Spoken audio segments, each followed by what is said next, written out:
Good evening, Card Meetings. RJ back again for a video like I said I would be. Doing a VR. I wanted to get this in because the deadline for the VR is quickly approaching. I didn't want to miss it.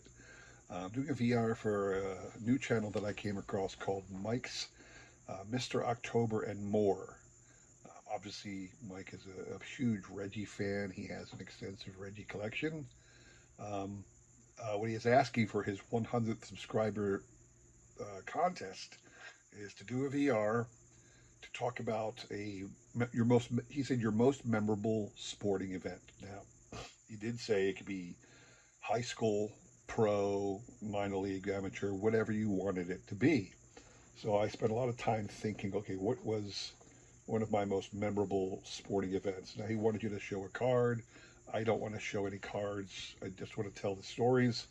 Um, One of the reasons I really wanted to jump in here is because I'm going to tell a story specifically for Mike. So, Mike, if you're watching this video, my second story is specifically for you because I know you'll get a kick out of it.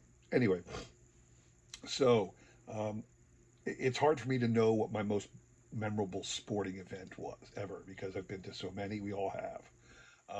I will give you an interesting one though.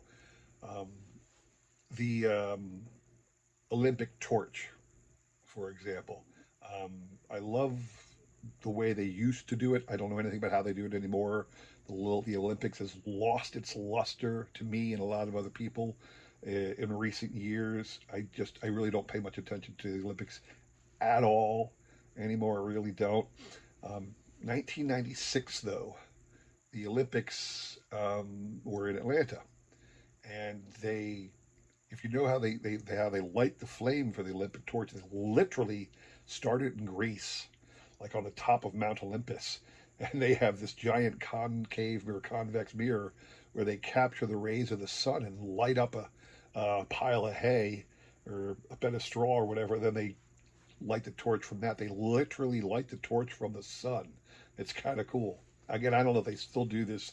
This is how they used to do it, and then they would carry that same flame past from person to person, and they would often run it around most of the what we would call the first world nations, um, all through Europe and Eastern Central Europe, some parts of, I guess, some minor parts of Asia, South America, Africa, but certainly, um, they'd wind it a long time. It took months to get to the thing because they made a big spectacle of it. And 1996, it was in Atlanta, and they ran it all through the United States, almost trying to get almost every state involved. Well, at one time it came near me. I live in the suburbs of Philadelphia. About if you have a map of Pennsylvania, I'm about midway between Philadelphia and Allentown, Pennsylvania. That's where I live. Um, well, the torch was coming to an area of Pennsylvania that was within driving distance for me. So one of my most awesome and most memorable sporting events was being able to see the Olympic torch go by. That literally was one of the most memorable ones I have. I've been to a World Series. I was at Curt Schilling's 1993 shutout in the World Series. Um, I have been to memorable high school games because when I was in high school I wasn't a player, but I attended games. There have been memorable family outings for sporting events. So I remember I was at a Phillies game once back in the 90s, the 93 team, where they were losing to the Giants like 7-1 or 7-0. And there was a comebacker pitcher, the Giants pitcher snagged it and spiked the ball, and they rallied because of that. So there's a lot of memorable games, but I think, again, the Olympic torch stands out as something that's the most memorable sporting event I've ever had. Now, again, this next story is directly to Mike. One little one and then a really big one because these are my brushes with Reggie Jackson. So I think you'll appreciate this. One day, my wife, um, uh, we probably were just dating at the time, and I had to go pick her up. She worked as a receptionist at I want to say at the time a pharmaceutical company or a financial company. I can't remember what, But I had to go pick her up, and she introduced me. I came to the door, and there was a little elderly black lady manning the door. She had like a vest on that was almost like a security vest. And I said, I'm here to pick up such and such. And she came down and um, she said, "Oh, Ron, I want you to introduce you to somebody." And she brings me over this lady. I was like, "Hi." And she goes, "This is Reggie Jackson's aunt." I was like, almost like I'm meeting a king or something like that. It was super cool to me, being a baseball fan. And again, if you know where Reggie grew up in uh, southern Montgomery County, North Philadelphia. He went to a Cheltenham High School, so he was in right on the border of what is Montgomery County and Philadelphia. So um, to have his aunt working at this location makes perfect sense. The family's probably still there.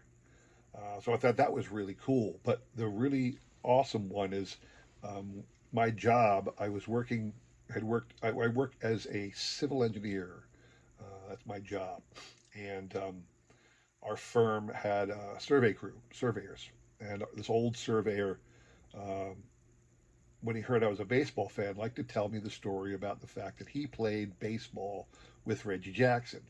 What he meant was high school baseball. And he actually brought in a photo. And it was a photo of him, I want to say 62. I'm going to get the year wrong. It's not important. But he had a high school photo. He was a senior, and Reggie was like a freshman or a junior. So Reggie was really young, and this guy was in his senior year. And he had this photo.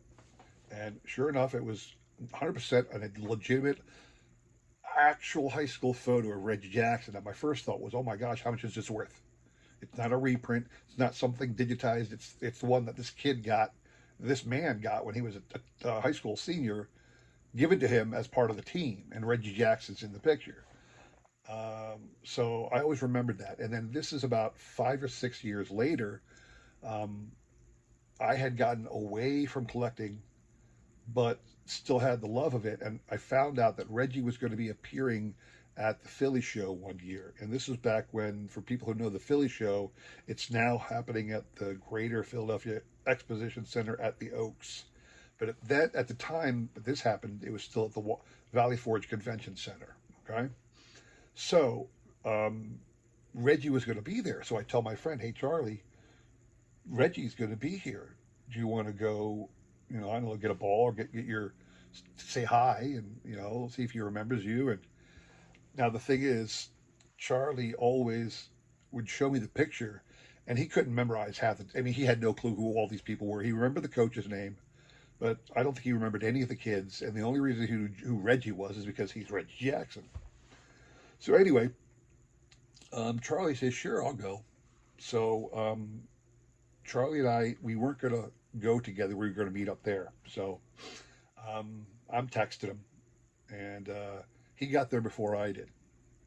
And now Charlie, we're seasoned collectors. We know what a card show is like. Charlie had never been to a card show in his life before, had no clue what it was like. So when I finally found him, he had been walking around for about an hour. And what I found out later was he'd stop at every table and look around and just admire the stuff. And when someone would talk to him, he'd mention, "Oh, I'm just looking. I'm here to see Reggie. Yeah, I went to high school with Reggie Jackson." Can you imagine being a good dealer? Okay, and here's this guy says he knows Reggie. He went to high school with him, and then Charlie would pull out the photograph that he brought with him because he brought the high school photo with him to get Reggie to sign it. Okay, so he's showing this photograph to all these dealers, and they're just like, Charlie was like on cloud nine because he was, I don't want to say he became a little bit of celebrity, but he could puff his chest up a little bit higher than the rest of us because he knew Reggie, so to speak, and he had a picture with Reggie and the other. If you're a dealer, you could have a high school photo of Reggie Jackson. That's an original high school photo of Reggie Jackson's team. That's a pretty cool thing. So anyway, I just kind of followed him along, let him talk to everybody. I just smiling. So it's our time to get in line. So we get in line, and I got my camera ready. Now this was before the modern cell phone. All I had was like a little flip phone that I knew it could take a picture of. Okay, um, so I was going to take a picture of Charlie talking to Reggie. So I went first. I brought a ball. I got a ball autographed by Reggie. I didn't say anything. And then I stood to the side. I didn't get out of line. You know, I told people I'm here with this guy because I want to get a picture of him. So Reggie, Charlie walks up to Reggie and says, "Hi, Reggie. How's it going, Reggie? You probably don't." Here, let me show you a photograph. And Reggie's looking at it and going, "Boy, this is all." He goes, and Charlie goes, "Yeah, that's me." And he points to himself in the picture, and Reggie's looking at him like, "Oh, you were on my team. What's your name?" And he told him, and you can hear Reggie go, "Charlie, I don't remember. I don't remember." And again, Reggie didn't know half the kids in the picture either. In fact, I don't think Reggie said he didn't remember the coach either. But if you ever know autograph sessions, for the most part, most players, I guess there's a couple exceptions that will engage, but they're trying to crank it out and keep the line moving, mostly because that's what the show promoters want. They want the line to fly by because they got all these people behind us who want to get their things signed and get in there and get out. So they don't mind a little interaction, but they want it to be quick and to the point. Charlie and Reggie sat there for like 20 minutes talking. And the one thing I really remember, they were talking about places that they grew up, the places they hang out and whatnot. And then they're talking about this one little ice cream stand. And Charlie's looking at Reggie and goes, blah, blah, blah, because you used to work at such and such a place. And Reggie goes, "What? Yeah, when you worked there." And Reggie goes, "Oh, I never worked there. I just hung out all the time." And I got a picture. I got a picture of Reggie talking to Charlie. Reggie signed the photo, personalized it to Charlie from Reggie Jackson. I don't know if I can't remember if he said anything else. But then we left. And one other thing I do remember is as we were just kind of wandering around, I guess Reggie had finished his session and was walking out. And we're at some dealer table, and Reggie walks by, and Charlie sees him, and he goes, "Hey, there's the guy." And these stars, as they're walking through the crowds, people are yelling all things at him, right? Reggie turned to see who it was who yelled at him, and that was something enough. But we saw it was Charlie. He goes, "Hey, hey, hey, hey, good to see you, Charlie. Good to see you." And I always remember that. And then Charlie died like 2 or 3 years later. It wasn't too long after that Charlie passed, and I went to the funeral, and I brought up that day to his family, and they said that it really meant something to Charlie, not because you know, mostly because it reminded him of some good times in his life, and again, that one day he kind of felt like a like a big deal because again, this guy played high school ball with Reggie, and all of us schlubs who are just fans and are agog to be in the same room with him can't get enough of the fact that he might touch us. He might sign our little piece of paper or our item. But Charlie spent a summer with him playing ball. It's a fantastic story. It's one of my favorites. So that's my story for you, Mike. I hope you enjoyed that little story. I wish I still had the photograph of him and of Charlie and Reggie. Um, the company I work with, I no longer work for, and I had put it in the newsletter, but I didn't keep a copy of that newsletter, so I don't have a copy of the picture anymore. But it was a fantastic day for me, a fantastic day for Charlie, and I wanted to share that with you all, especially you, Mike. I hope you enjoyed it. And if you are watching this video just because I posted a VR, please take a look at the link below. I'm going to leave a link to Mike's channel, Mike's what is it, Mr. October and More. His channel, he just reached 100 subscribers, so check out his channel.